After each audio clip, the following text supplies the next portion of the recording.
Chers amis, bienvenue à ce deuxième épisode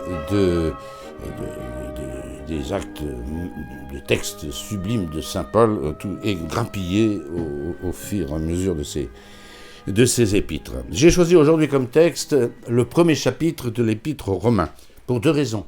La première, c'est cet exorde, cette adresse spectaculaire que fait saint Paul et que je lirai vraiment en détail, tellement c'est important. Et puis, deuxièmement, la bombe atomique qui éclate au verset 18 de ce chapitre 1, saint Paul nous décrivant l'état de la nature humaine avant toute rédemption, voilà.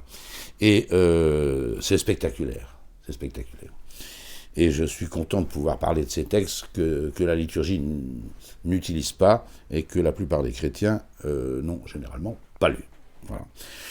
Mais comme il s'agit de l'épître aux Romains et que c'est le premier texte de l'épître aux Romains que nous abordons, disons un mot de cette épître. Elle a été écrite d'Éphèse, lors de du troisième voyage de saint Paul, quand il va partir, être enfermé à Jérusalem et sauvé de la lapidation par le gouverneur romain. Ça fait partie donc des trois premiers écrits de saint Paul. C'est dire l'importance que revêt Rome et les Romains et les chrétiens de Rome pour saint Paul. Les trois premiers écrits de saint Paul dans le Nouveau Testament, parmi ces 14 épîtres, eh bien, c'est l'épître aux Galates, mais ça c'est facile à comprendre. Saint Paul est Galate, de Tarse en Cilicie, et il a évangélisé, même avant ces trois voyages apostoliques dont nous avons parlé la dernière fois, il a évangélisé son pays natal, si je puis dire, Tarse en Cilicie, et de façon générale, les Galates. Et puis deuxième écrit que saint Paul écrit, c'est la première lettre aux Thessaloniciens. Saint Paul a évangélisé Philippe, je vous l'ai dit la dernière fois, puis Thessalonique, et immédiatement il envoie une lettre, peu de temps après, d'Éphèse, il écrit aux Thessaloniciens, parce que il a passé 3 semaines et ça a fini dans la baston, il n'a pas eu le temps de rester, il n'a pas pu physiquement rester à Thessalonique. Et puis cette épître aux Romains. Alors attention, elle est très spéciale, cette épître aux Romains. Elle est très spéciale parce que, d'abord, saint Paul écrit toutes ses lettres à des gens ou à des villes qu'il a visitées. Ce n'est pas le cas ici. Saint Paul visitera Rome, mais beaucoup plus tard, nous allons dire comment, et il ne connaît pas les Romains lorsqu'il écrit cette lettre aux Romains. Ça, c'est très important à comprendre. Est-ce que c'est une épître ? Réponse, oui. Elle a une exorde, comme l'épître, elle a été envoyée par un porteur, ou par la poste qui existait, et qui était beaucoup plus rapide d'ailleurs que ce qu'on croit.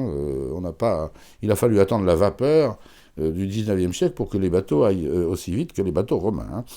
Songez que Rome-Carthage, c'était 12 heures. Je ne suis pas sûr qu'avec les grèves et tout ça, on arrive à... Voilà. En tous les cas, par bateau. En avion, bon, c'est plus facile. Et elle a été envoyée, et saint Paul donc n'a jamais vu les Romains, et on sent, et ça c'est très important à comprendre, que c'est pas seulement une épître, c'est un traité. Alors, vous avez les 14 épîtres de saint Paul, le cursus, le corpus paulinien, et puis elle commence par un traité et finit par un traité. Les deux épîtres, très abondantes, l'épître aux Romains, traité de la foi, je vais y revenir. Et la dernière des 14 épîtres, l'épître aux Hébreux, traité du sacerdoce. Les autres, c'est pour régler des problèmes internes à des églises ou pour les conforter dans la foi, mais ce ne sont pas des traités. Donc déjà, il y a deux grandes différences de l'épître aux Romains par rapport aux autres. Saint Paul n'a pas vu les Romains auxquels il écrit. Et deuxièmement, c'est un traité de la foi, dont nous allons d'ailleurs donner le plan. 16 chapitres, c'est le gros morceau. La plupart des épîtres font 5 chapitres, à peu près. Et la lettre à Philémon, c'est une carte postale, et puis l'épître aux Galates, 4 chapitres, c'est très vite réglé. Tandis que là, 16 chapitres pour l'épître aux Romains, et 13 pour l'épître aux Hébreux. Des vrais traités. Mais quand même, sous forme de lettres. Quel est le plan de ce traité de la foi envoyé par saint Paul d'Éphèse à ses Romains? Premièrement, il y a cet exorde que je vais lire intégralement tellement elle est sublime. Bon. Et puis ensuite, saint Paul va nous dire l'état de l'humanité, c'est passionnant ça, avec une violence rare, l'état de l'humanité pécheresse. Et saint Paul, on ne l'envoie pas dire, il dit les choses. Vous allez voir comment saint Paul dit les choses. Et qu'il n'est pas vraiment pour les droits de l'homme. Je m'excuse, mais vous allez comprendre. Et ça, c'est le chapitre 1 et 2. Il y a avant ce début de dynamite, de description de la corruption des hommes, il y a une captatio benevolentiae, c'est-à-dire que saint Paul est il est presque intimidé de s'adresser aux Romains. Il ne les a jamais vus, je me répète, mais c'est Rome, la capitale du monde romain. Il y a des chrétiens à Rome. Les premiers chrétiens de Rome ne doivent rien aux apôtres. Pourquoi? Saint Paul y arrivera bien plus tard, sur la fin de sa carrière, et comme prisonnier. Et saint Pierre est resté 10 ans à Antioche. Il y a une chaire de saint Pierre à Antioche et c'est raconté dans les Actes des Apôtres, le quartier, la ville la plus chrétienne de cette époque, là où on a appelé pour la première fois les disciples du Christ des chrétiens, eh bien c'est Antioche. Ce sera d'ailleurs le départ de chacune des missions apostoliques de saint Paul. Et cette église d'Antioche est d'une prospérité considérable. On se demande si il reste encore des non-chrétiens. Voilà. Après alors saint Paul, quand il s'adresse aux Romains, il leur passe un peu de pommade et on sent que il a son petit quart d'heure de timidité. Voilà. Je fais sans cesse mémoire de vous dans mes prières, demandant continuellement d'avoir enfin, par la volonté de Dieu, quelques heureuses occasions de me rendre auprès de vous. Voilà. Pour vous affermir par quelques dons spirituels. Je veux dire de nous encourager ensemble au milieu de vous par la foi qui nous est commune. C'est pas un langage d'apôtre à des fidèles, il la joue amical, c'est clair. Jusqu'à présent, j'ai été empêché de venir, mais je viendrai afin de recueillir aussi quelques fruits parmi vous, comme si c'était les Romains qui avaient à en apprendre à saint Paul. Bon, voilà. Car je me dois aux Grecs et aux barbares, aux savants et aux ignorants. Vous voyez, vous n'êtes pas des ignorants, mais vous voyez, il faut quand même que je vous parle, etc. etc. Voilà. Après, saint Paul décrit, je l'ai dit, la corruption universelle du genre humain. Et ensuite, il y a deux grandes parties, plusieurs chapitres à chaque fois. Le salut, c'est pas la loi juive. Et dernière partie, avant quelques recommandations morales, le salut, c'est la foi en Jésus-Christ, notre Seigneur, Fils de Dieu. Voilà l'épître aux Romains, traité de la foi. Et on a la preuve, dans cet épître aux Romains, que saint Paul dictait ses lettres. Il avait un secrétaire, saint Paul, qui dictait ses lettres. Et très curieusement, à la fin de l'épître aux Romains, je ne vais pas vous lire le texte, c'est très court, cette lettre a été dictée à un certain Tertius. Et Tertius, quand saint Paul salue tous les chrétiens qu'il connaît déjà à Rome, car il en connaît déjà beaucoup, même s'il n'a pas mis les pieds. Il y a ce petit Tertius qui répond. Et moi aussi, Tertius, je vous salue, hein, c'est moi qui ai écrit cette lettre. Il est assez fier, le Tertius, d'avoir écrit la lettre que saint Paul dictait depuis Éphèse. Voilà. Alors, saint Paul n'a pas vu Rome. Comment saint Paul arrivera-t-il à Rome? Mais pas du tout comme il l'avait envisagé. C'est-à-dire un autre circuit apostolique qui le mène dans la capitale du monde romain. Pas du tout. Pas du tout. Il va arriver en prison. Après les 3 voyages apostoliques de saint Paul, il évangélise la Galatie, mais c'est pas encore le voyage, ça fait pas partie des 3 voyages apostoliques. Mais au départ d'Antioche, eh bien, il fait 3 tournées, une strictement en Asie, Lystre, Iconium, etc. Et puis, il revient par la mer, il revient à Antioche de Syrie, le point de départ. Point de départ et point d'arrivée également de ses missions apostoliques. Et à la deuxième, il recommence à évangéliser l'Asie, c'est-à-dire ces mêmes contrées qu'il avait déjà évangélisées, et puis il est appelé par un Macédonien, je vous l'ai dit la dernière fois, et il passe en Grèce. Il évangélise Philippe, plusieurs autres villes qui sont là, Thessalonique, il finit par descendre sur Athènes, dans le Péloponnèse, et puis il passe peu de temps à Athènes, 1 an et demi à Corinthe, où il fait un apostolat remarquable. Et puis de là, il repart par Éphèse. Et c'est dans cette ville d'Éphèse où il va rester 2 ans et demi que saint Paul écrit ses 3 premières épîtres dont je vous ai parlé. Et voyez la rapidité avec laquelle saint Paul s'adresse aux Romains. C'est un des premiers écrits du Nouveau Testament. N'oubliez pas qu'à cette époque, les évangiles n'ont pas encore été écrits, ou ne sont pas connus en tout cas.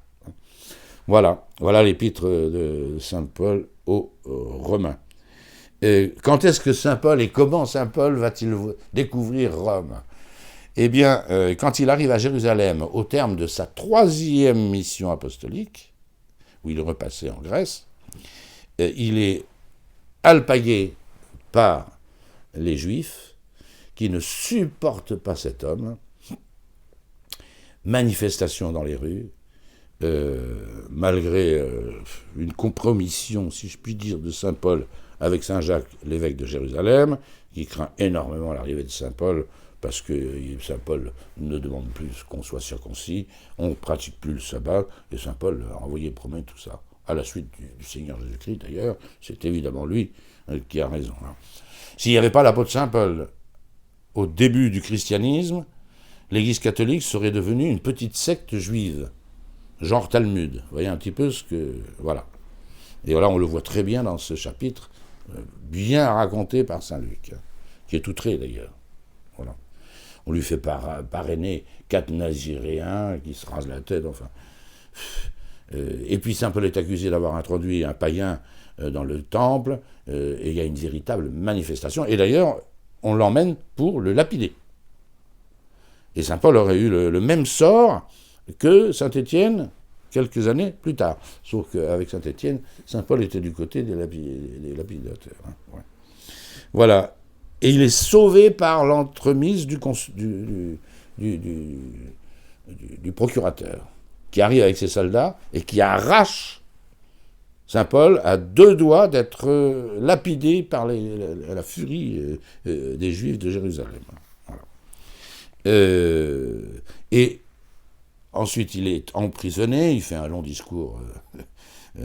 Voilà. Il a un jugement du Sanhédrin, mais le proconsul, le consul dit « je ne veux pas m'occuper de ces questions, moi, de lune, de sabbat, de machin, ça ne m'intéresse pas ». Et il voit la haine féroce des Juifs contre Paul, et il transfère Paul à la prison de Césarée-Maritime, là où il y a la Légion. À Rome, il y a une cohorte, 600 hommes. À Césarée, il y a une légion. Et donc là, on est tranquille. Les Juifs peuvent s'exciter. Voilà. Il va rester 2 ans. Je ne vais pas vous décrire ces 2 ans. Il y a des discussions avec les différents consuls qui se succèdent, hein, Festus, puis après Félix. Bon, et il rencontrera même le roi qui a succédé à Hérode, Agrippa, avec sa concubine bien connue, Bérénice, que notre grand Racine mettra en pièce de théâtre. Bref, et finalement, Saint Paul, 2 ans, il va passer là, à Césarée, emprisonné. Une prison assez tranquille, puisque le Festus l'aime beaucoup et vient parler souvent avec lui. Bon, très bien, mais il en a assez. Il en a assez. Et que fait Saint Paul? Il fait appel à César. Comme citoyen romain, tout citoyen romain peut faire appel à César. Dans ce cas-là, il part pour Rome, emprisonné. Voilà. Et Saint Paul, ce sera son avant-dernier voyage, part de Césarée et fait naufrage à Malte, et puis finit par arriver à Rome.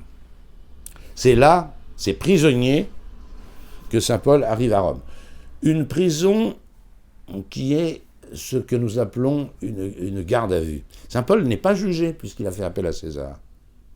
Il n'a pas été jugé par Festus et par Félix. Il fait appel à César, mais quand il arrive à Rome, il n'est pas condamné. Il est en garde à vue. Alors, il n'y a pas de brasserie électronique à cette époque, mais on a un soldat avec des menottes, des fers, et puis vous êtes obligé de trimballer ce soldat romain partout où vous allez. Voilà. Saint Paul fera 2 ans d'apostolat à Rome, comme ça. Il va où il veut, il dit ce qu'il veut. Voilà. Voilà le premier contact de Saint Paul à Rome. Et c'est là que se terminent les actes des apôtres. Saint Paul a loué une petite maison en banlieue et il évangélise. Voilà comment Saint Paul, le grand Saint Paul, arrive à Rome. Et quand il est acquitté, il quitte Rome et il va certainement évangéliser les confins de l'Occident, comme dit Saint Clément de Rome, c'est-à-dire l'Espagne. Voilà, en passant probablement par la Narbonnaise, la province française, en France en tout cas, de l'Empire romain. Alors lisons d'abord cet exorde de 8 versets, le 7 verset. Paul, serviteur du Christ Jésus, apôtre par son appel, mis à part pour annoncer l'évangile de Dieu. 2 points. Évangile que Dieu avait promis auparavant par ses prophètes dans les Saintes Écritures, touchant son Fils. Ça, c'est le génie de Saint Paul. Je vais y revenir. L'évangile, c'est quoi? C'est son Fils. L'évangile de Dieu, la bonne nouvelle de Dieu, c'est quoi? C'est son Fils. C'est tout. Touchant son Fils. Alors, Fils, entre parenthèses, né de la postérité de David selon la chair. Ça, c'est facile. Et déclaré Fils de Dieu miraculeusement, selon l'esprit de sainteté, par une résurrection d'entre les morts. Jésus-Christ, notre Seigneur, par qui nous avons reçu la grâce et l'apostolat, pour amener en son nom à l'obéissance de la foi tous les gentils. Il annonce la suite du programme. Du nombre duquel vous êtes, vous aussi, par appel de Jésus-Christ. À tous les bien-aimés de Dieu, les saints appelés par lui, qui sont à Rome, grâce et paix à vous de la part de Dieu, notre Père et du Seigneur Jésus-Christ. Alors, les 2 souhaits qui ne manquent jamais dans les exordes des épîtres, de Saint Paul, de Saint Pierre, de Saint Jean, c'est les 2 dons qui sont souhaités, c'est la grâce et la paix. Toujours. Des fois, il y en a un 3e qui s'ajoute, mais c'est la grâce et la paix. Mais la grâce, parce que c'est... on ne comprend pas cette faveur que Dieu a sur nous, c'était tout nouveau pour ces chrétiens. Ils vivaient dans la grâce de Dieu. Dieu les avait, si je puis dire, à la bonne. Et conséquemment, ils pouvaient être en paix. Ça, on ne peut pas comprendre, nous. La grâce, c'est le numéro, c'est le chapitre temps de notre catéchisme. La grâce, pour ces premiers chrétiens, c'était la faveur de Dieu inouïe. Si Dieu est avec nous, qui sera contre nous, dit saint Paul un peu plus loin dans cet épître. Ça, c'est avoir la grâce de Dieu, c'était fantastique. le monde antique est écrasé sous l'idolâtrie et la débauche qui va avec l'idolâtrie, ne pouvait pas imaginer avoir la faveur de celui qui a créé le ciel et la terre. Et encore eût-il fallu qu'ils le connussent. Voilà, grâce et paix de la part de Dieu le Père et du Seigneur Jésus-Christ. Je reprends simplement de cet exorde extraordinaire l'Évangile. Et les termes, Paul, serviteur du Christ Jésus. Il se met au même niveau que les Romains qui l'évangélisent. Il est un serviteur du Christ Jésus, comme eux tous. Mais attention, apôtre par son appel, vocatus apostolus en latin. Mis à part pour annoncer l'évangile. Attention, saint Paul est un serviteur comme tout le monde, mais il est mis à part, segregatus in evangelium Dei, dit la Vulgate. Segregatus. C'est la sainte ségrégation de saint Paul. Vous voyez tous ces prêtres qui disent qu'ils sont comme les autres hommes, c'est des imbéciles. Ils ont été segregati in evangelium Dei, mis à part pour l'évangile de Dieu. Il faudrait qu'ils s'en souviennent de temps en temps. L'évangile que Dieu avait promis auparavant par ses prophètes dans les Saintes Écritures. Facile à comprendre.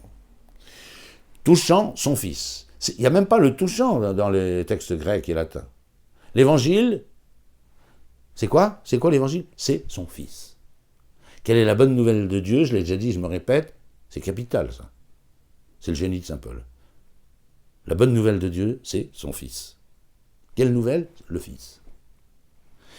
Et saint Paul va se débarrasser, si je puis dire, du plus facile, c'est-à-dire dans les deux natures de Jésus-Christ, sa nature humaine, il va s'en débarrasser très vite. Et puis ça, tous ses auditeurs le savent. Écoutez, pour ce qui est né de la postérité de David selon la chair. Le Fils, il est né selon la chair de la postérité de David. Rien de compliqué. Fils de David et Messie, c'était deux vocables pour la même réalité. Qui est le fils de David? C'est le Messie. Quel est le Messie? C'est le fils de David. Voilà. Ça, c'est dans l'Évangile à tous les versets. Quand vous avez quelqu'un qui s'adresse à Jésus-Christ et qui ne le connaît absolument pas, il l'appelle Rabbi. Et quand il le connaît un peu et qu'il croit que c'est le Messie, il l'appelle fils de David, comme les aveugles de Jéricho. Et ceux qui savent qui il est et commencent à l'entrevoir l'appellent Seigneur. Toute autre chose. Adonai en hébreu, Kyrie en latin, Dominus, Kyrie en grec bien sûr, et Dominus en latin. Et pour nous, Seigneur, le Seigneur. Le Seigneur est un titre de divinité de Jésus-Christ. On l'a vu dans le premier épisode, parce qu'il a reçu le nom de Yahvé, alors tout genou doit fléchir devant Jésus, qui garde son nom de Jésus, mais avec toutes les prérogatives de Yahvé. Voilà pour la chair. Pour la chair, le Fils, qui est l'Évangile, eh bien, il est le fils de David. Facile. Mais attention, et c'est là le génie de ce petit passage. Déclaré fils de Dieu, miraculeusement, selon l'esprit de sainteté, par une résurrection d'entre les morts. Alors attention, déclaré fils de Dieu. Est-ce que Jésus-Christ a été déclaré fils de Dieu par sa résurrection? Oui et non. Non, parce que Jésus-Christ est fils de Dieu depuis le premier instant de sa conception dans le sein de la Vierge Marie. Et on ne va pas revenir là-dessus. Même si de grands théologiens, comme le cardinal Ratzinger, au tout début de ses écrits, M. l'abbé Ratzinger soutenait, c'est une hérésie, soutenait comme beaucoup d'autres hérétiques qui circulent en liberté dans l'Église depuis 50-60 ans, il déclarait que Jésus-Christ était Dieu en ce sens qu'il avait atteint et dépassé la perfection de la nature humaine. N'importe quoi. D'abord, on n'atteint jamais la perfection d'un esprit, à part Dieu. Parce qu'un esprit peut toujours monter et descendre, et confirmé dans la grâce ne peut que monter. Et puis dépasser la perfection, alors là, il faudrait m'expliquer ce que ça veut dire. Dépasser la perfection. On peut toujours s'en vanter, hein. On n'atteint jamais la perfection quand on est un esprit et on la dépasse. Alors là, c'est une ânerie. Hein. Voilà. Mais c'est quand même très grave parce que c'est une thèse qui nie la divinité de Jésus-Christ, d'entrée de jeu. Donc évidemment que saint Paul ne dit pas que c'est la résurrection de notre Seigneur Jésus-Christ qui a démontré seul, et avant on ne le savait pas, ou avant il ne l'était pas, Fils de Dieu. Qu'est-ce que veut dire saint Paul? Et d'ailleurs pour ça il faut reprendre les termes latins et même grecs. Selon la chair, fils de David. Déclaré fils de Dieu. C'est-à-dire proclamé à l'avance. En grec, oristentos. Saint Jérôme a eu un mot presque dangereux, prédestinatus, dans la Vulgate. Jésus est prédestiné fils de Dieu. Non, parce que ça, c'est la thèse c'est la première thèse de l'abbé Ratzinger. Hein. Jésus n'est pas devenu Dieu. Et vous voyez que ce terme de prédestinatus, hein, prédestiné, voilà.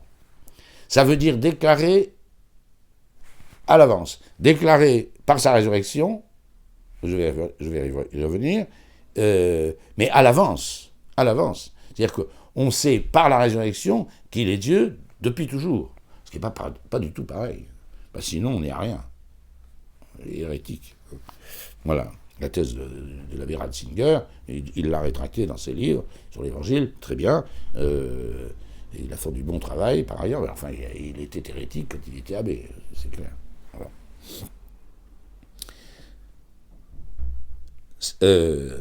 Predestinatus filius Dei, déclaré à l'avance fils de Dieu. Alors, selon miraculeusement, in virtute, dit la Vulgate, selon l'esprit de sainteté, je vais y revenir, par une résurrection d'entre les morts. Il faut presque prendre ces trois termes à l'envers. Qu'est-ce qui atteste que dès le début, prae destinatus, destiné avant, prae, en latin, voilà. Oristentos en grec, c'est-à-dire constitué dès l'avant. Voilà le vrai mot. Constitué dès avant, hein, dès le début, fils de Dieu. Par quoi? Parce que nous l'avons appris, nous, que Jésus est fils de Dieu, nous l'avons appris par sa résurrection. Et quoi dans sa résurrection? Par la puissance, in virtute, par la puissance manifestée dans la résurrection, j'ai le pouvoir de donner ma vie, mais j'ai aussi le pouvoir de la reprendre, hein, disait Jésus, et selon l'esprit de sainteté. Qu'est-ce que vient faire l'esprit de sainteté pour démontrer à l'avance que Jésus-Christ est fils de Dieu? La sainteté est le propre de Dieu. Dans l'Ancien Testament, Dieu seul est saint. Quand les anges adorent Dieu, les myriades d'anges qui adorent Dieu, qu'est-ce qu'ils voient devant cette beauté incomparable de Dieu? Ils voient qu'il est saint, saint et saint. 3 fois saint. Trisagion. Et c'est la signature de Dieu, la sainteté. C'est la signature de Dieu. C'est le tampon divin.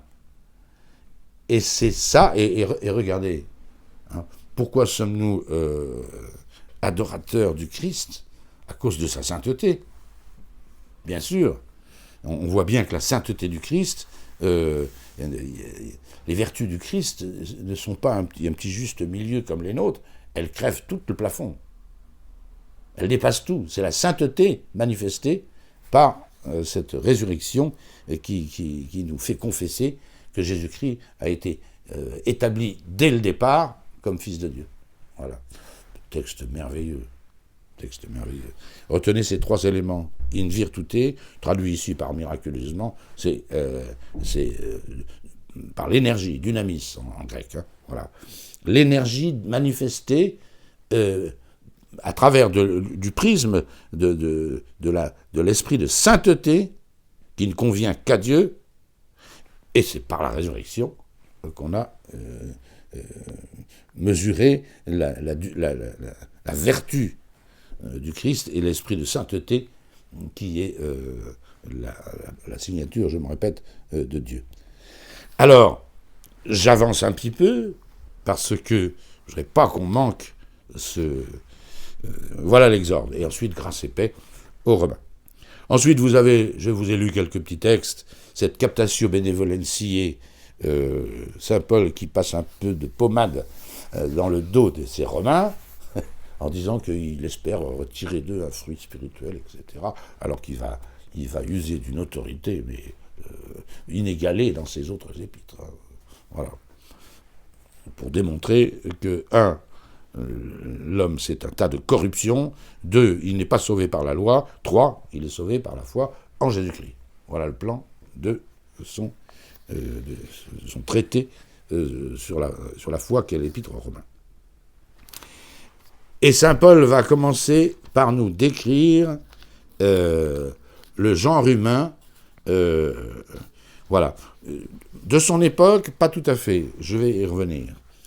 Écoutez, je ne peux pas m'empêcher de lire ces textes. Hein. C'est un lieu théologique d'une puissance rare. Verset 18. En effet, la colère de Dieu éclate du haut du ciel contre toute impiété, toute injustice des hommes, qui par leur injustice retiennent la vérité captive. Alors déjà, les hommes, l'impiété et l'injustice des hommes, c'est l'injustice des hommes qui tient la vérité captive. La vérité, c'est l'existence de Dieu, vous allez le voir. Car ce qui se peut connaître de Dieu est manifeste parmi eux. Dieu le leur a manifesté. Ah oui, c'est sur ce texte que s'appuie le Concile Vatican I pour démontrer, pour définir, c'est défini, c'est de foi, qu'on peut arriver par les lumières de l'intelligence naturelle à l'existence de Dieu. Est-ce qu'on peut? Non, on doit y arriver. Et si on n'y arrive pas, c'est parce que notre injustice rend la vérité captive. Vous allez voir, saint Paul va encore beaucoup plus loin. En effet, ces perfections invisibles, celles de Dieu, son éternelle puissance et sa divinité sont, depuis la création du monde, rendues visibles à l'intelligence par le moyen de ses œuvres. Donc, quelqu'un qui dit qu'il ne peut pas savoir si Dieu existe, il rend la vérité captive par son injustice. Voilà. Je pense dans les années 60 à un académicien, Jean Guéhenno, qui disait « Mais c'est très beau d'avoir la foi, j'aimerais bien avoir la foi, mais qu'est-ce que vous voulez ? Ça ne m'a pas été donné. » Il était athée, ce Guéhenno. Bon, paix à son âme, il est mort depuis longtemps. Voilà. Mais il ne pouvait pas dire ça. Il était intelligent. C'est pas parce qu'on est à l'académie qu'on est intelligent. Enfin, il était intelligent, et pas virulent contre la foi. Mais quand il nous raconte qu'il aurait bien aimé avoir la foi, alors qu'il suffit qu'il ouvre les yeux, parce que les perfections éternelles de Dieu sont rendues depuis la création manifestes pour les hommes, il aurait pu réfléchir un petit peu plus. Et ceci est défini, j'insiste, de foi catholique et divine, le magistère le plus solennel de l'Église, par le Concile Vatican I.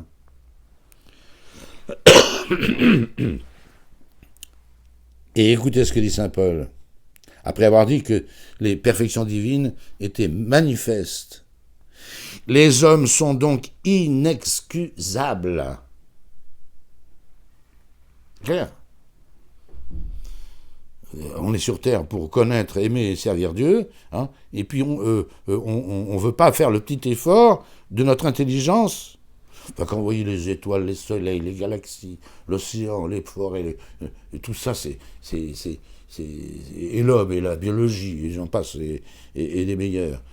Il est évident qu'il y a quelqu'un derrière, là. Qui fecit celum et terram, qui a fait le ciel et la terre. C'est bien l'injustice des hommes qui rend la vérité captive, de sorte que les hommes sont inexcusables. Et saint Paul va en venir à la description des hommes.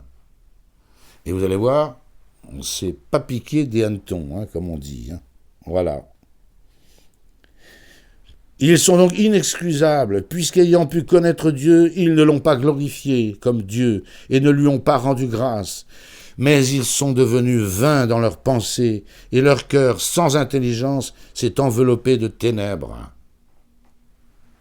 Voilà l'homme. Se vantant d'être sages, ils sont devenus fous. Si vous croisez un athée, faites-lui lire ce texte. Ça va le calmer. Ils ont échangé la majesté du Dieu incorruptible pour des images, les idoles. Les hommes ont tout adoré, tout. Les oiseaux, les quadrupèdes, le soleil, la lune, les animaux, les pires choses, les serpents, tout. Ils ont tout adoré. Tout. Sauf la majesté du Dieu invisible. Ils ont échangé la majesté du Dieu incorruptible par des images, les idoles, représentant l'homme corruptible, des oiseaux, des quadrupèdes et des reptiles. Il pourrait continuer la liste, hein, Saint Paul. Et alors là, la bombe atomique. Et c'est pourquoi Dieu les a livrés à des passions d'ignominie. Le pire pour un homme, c'est d'être athée. Ces petits prétentieux là qui à 15-16 ans se déclarent athées, ou ces vieux intellos rabougris anarchistes qui se déclarent athées, voilà, c'est monstrueux. Et Dieu va leur faire savoir. Écoutez, je cite souvent ce texte, les gens n'y croient pas. C'est Saint Paul, c'est révélé. Aussi Dieu les a-t-il livrés au milieu des convoitises de leur cœur, à l'impureté. Et pas n'importe quelle impureté, hein. En sorte qu'ils déshonorent entre eux leur propre corps. Eux qui ont échangé le Dieu véritable pour le mensonge et qui ont adoré et servi la créature de préférence au Créateur. Vous préférez les quadrupèdes, les oiseaux, les reptiles et l'homme. Vous voulez adorer ça. Vous avez échangé la majesté du Dieu incorruptible pour ces idoles hideuses. Hein, voilà. C'est pourquoi Dieu les a livrés à des passions d'ignominie. Et saint Paul va nous décrire deux vices, qui sont les mêmes d'ailleurs, contre nature. Pas les vices selon la nature. Ben, y a des chrétiens qui croient que Dieu existe, qui ont la foi, et puis qui ne sont pas purs. Malheureusement, c'est comme ça. Voilà. Partir avec sa secrétaire, c'est scandaleux, mais c'est pas contre nature. C'est pas contre nature. Mais c'est Dieu qui fait ça. Pour bien montrer leur corruption, alors il les livre à des à des passions contre nature. Contre nature. Il vaut mieux être homosexuel qu'athée. C'est ce que dit le texte de saint Paul. Puisque Dieu les livre à des passions d'ignominie, c'est encore une miséricorde de Dieu, pour qu'ils sortent de cet esprit funeste qui va les emmener en enfer. Mais c'est clair. Ils ont été créés pour Dieu, pour passer 70 ans, s'ils y arrivent, pour rejoindre Dieu. Ils nient son existence. Et bien Dieu leur envoie des passions d'ignominie. Et j'ai connu, moi, des homosexuels qui allaient à la messe tous les jours et qui se confessaient toutes les semaines, et ceux-là n'étaient pas athées. Et c'est peut-être à cause de cette ignominie qu'ils traballaient, peut-être sans faute de leur part d'ailleurs, je ne juge pas ici les homosexuels, mais alors n'allez pas vous étonner que plus le temps passe, moins les gens croient en Dieu, et plus il y a d'homosexuels. On se demande d'où ils sortent. Ils ne se reproduisent pas, et pourtant, il y en a partout. C'est tout de même étonnant. Eh bien, saint Paul vous le dit. Aussi bien, Dieu les a livrés à des passions d'ignominie. Il commence par les femmes. Ça, j'ai jamais compris pourquoi.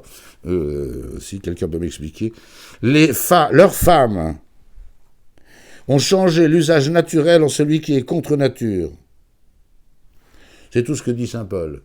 Bon, c'est l'île de Lesbos, hein, en Grèce. Il n'y avait pas que les hommes qui étaient homosexuels, il y avait aussi ces habitantes de l'île de Lesbos et leur progéniture, si je puis dire. Voilà. De même aussi les hommes, et là on est en Grèce, donc saint Paul, il écrit ça de Grèce. Hein. Les Actes des Apôtres nous disent qu'en rentrant à Athènes, le cœur de saint Paul est chaviré. Devant toutes ces idoles, ça lui donne la nausée. Il a la nausée de ces idoles, tous ces dieux grecs là, qui sont corrompus. Voilà. De même aussi les hommes. Et là, il va en mettre une couche. Je me contente de lire, parce que je ne veux pas rentrer dans les détails. Hein. Voilà. Aussi les hommes, au lieu d'user de la femme selon l'ordre de la nature. Oui, messieurs, il y a un ordre de la nature. Dieu a créé le genre humain, homme et femme, et point barre. C'est comme ça. Au lieu d'user de la femme selon l'ordre de la nature, ont, dans leur désir, brûlé les uns pour les autres, ayant homme avec homme, au pluriel, un commerce infâme, et recevant dans une mutuelle dégradation le juste salaire de leur égarement. Voilà. Voilà ce que l'Église, voilà ce que l'Écriture sainte pense de l'homosexualité, sans juger personne, mais c'est comme ça. C'est comme ça. Je relis ce texte, il est d'une violence inouïe, et c'est du grand saint Paul. Je vous ai dit que je vous ferai parler saint Paul. C'est saint Paul qui parle, c'est pas l'abbé Laguerre. Hein. J'aurais jamais pu écrire des choses pareilles. C'est clair. De même aussi les hommes, au lieu d'user de la femme selon l'ordre de la nature, ont, dans leur désir, brûlé les uns pour les autres, ayant homme avec homme un commerce infâme, et recevant dans une mutuelle dégradation le juste salaire de leur égarement. Et comme ils ne se sont pas souciés, alors saint Paul va nous décrire ces hommes qui, à cause de leur athéisme, ont été livrés par Dieu à ces passions d'ignominie. Et dans le Nouveau Testament, vous avez 3 descriptions des hommes selon saint Paul. Et voilà la première, sans doute la plus virulente. Et comme ils ne se sont pas souciés de bien connaître Dieu, Dieu les a livrés à leur sens pervers, pour faire tout ce qui ne convient pas. Écoutez la description des hommes par saint Paul. Les hommes qui n'ont pas ni la loi juive, ni la foi, hein, attention. C'est les athées, ça. Mais on croule sous l'athéisme. Hein. Il suffit d'ouvrir votre radio et de lire un journal. Et le net. Dieu les a livrés à leur sens pervers pour faire tout ce qui ne convient pas, étant remplis de toute espèce d'iniquité. Remplis de toute espèce d'iniquité. L'iniquité, c'est un péché spécial qui s'en prend à Dieu. Ne mélangez pas le péché, qui est selon la nature, hein, et puis l'iniquité, c'est le péché contre Dieu. Ces hommes-là sont remplis de toute espèce de péché, bien sûr, mais ils sont remplis de toute espèce d'iniquité. Attention, Dieu pardonne facilement les péchés, et il pardonne très difficilement l'iniquité. À bon entendeur, salut. Hein. Les gens qui se moquent de Dieu, ils font pas long feu. Hein. Étant remplis de toute espèce d'iniquité, de malice, de fornication, de cupidité, de méchanceté, plein d'envie, de pensées homicides, de querelles, de fraude, de malignité, semeurs de faux bruits. Il faudrait passer 1 heure à décortiquer tout ça. Calomniateurs, haïs de Dieu, arrogants, hautains, fanfarons, ingénieux pour le mal, rebelles à leurs parents, sans intelligence, sans loyauté, implacables, sans affection, sans pitié. Ah ben dis donc, on n'est pas dans les droits de l'homme, là. On n'est pas dans les droits de l'homme. Cette morale des droits de l'homme est insupportable. L'Église est là pour sortir l'homme de sa corruption. Et maintenant, ben voilà, plus que tout autre, nous avons le culte de l'homme, disait Paul VI à l'ONU. Non, mais j'ai pas de culte de l'homme, moi. Quand je vois ce qu'en dit saint Paul. Hein. Je vais vous lire l'autre, d'ailleurs.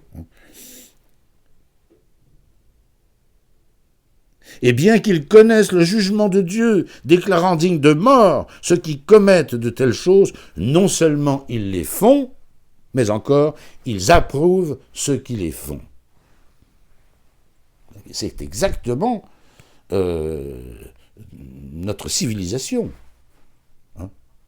Non seulement on commet ces impuretés contre nature, mais on s'en fait une fierté.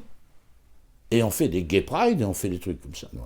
Hein. Il y a une deuxième description des hommes, que je vous la retrouve. Il y en a trois, en vérité, hein, description de ces hommes. Vous en avez... alors, 2 Timothée 3, 2, 9. Voilà, deuxième lettre à Timothée. Et là, qu'on n'aille pas dire que saint Paul décrit uniquement les hommes de son temps, avant la foi, etc. Puisqu'il dit clairement à Timothée, « Attention Timothée, dans les derniers temps, les hommes seront. » Vous voyez, donc il ne faut pas dire « Oh ben oui, mais ça c'était avant l'avènement du christianisme. » Ben non.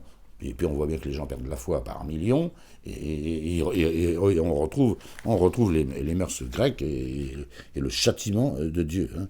Voilà. Et qu'est-ce que j'ai dit de Timothée 3, 2, 9. Sache ceci. N'oubliez pas que Timothée, c'est le chouchou de saint Paul. Sache ceci, cher Timothée. Ça, c'est moi qui le rajoute, hein, cher Timothée. Sache ceci. Dans les derniers jours surgiront de durs moments. Ça, c'est pour nous, ça. Les hommes, en effet, seront égoïstes, cupides, fanfarons. On retrouve plein des termes de l'Épître aux Romains. Hein.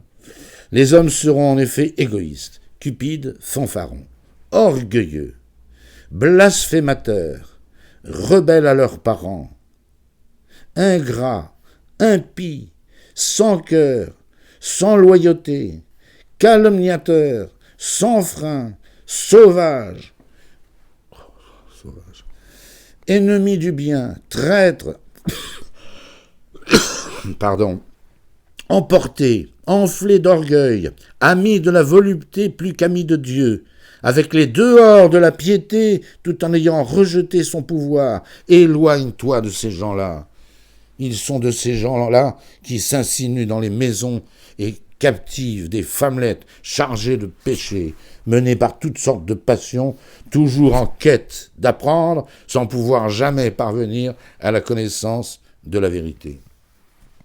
Vous comprenez pourquoi j'aime saint Paul maintenant. Il n'en voit pas dire.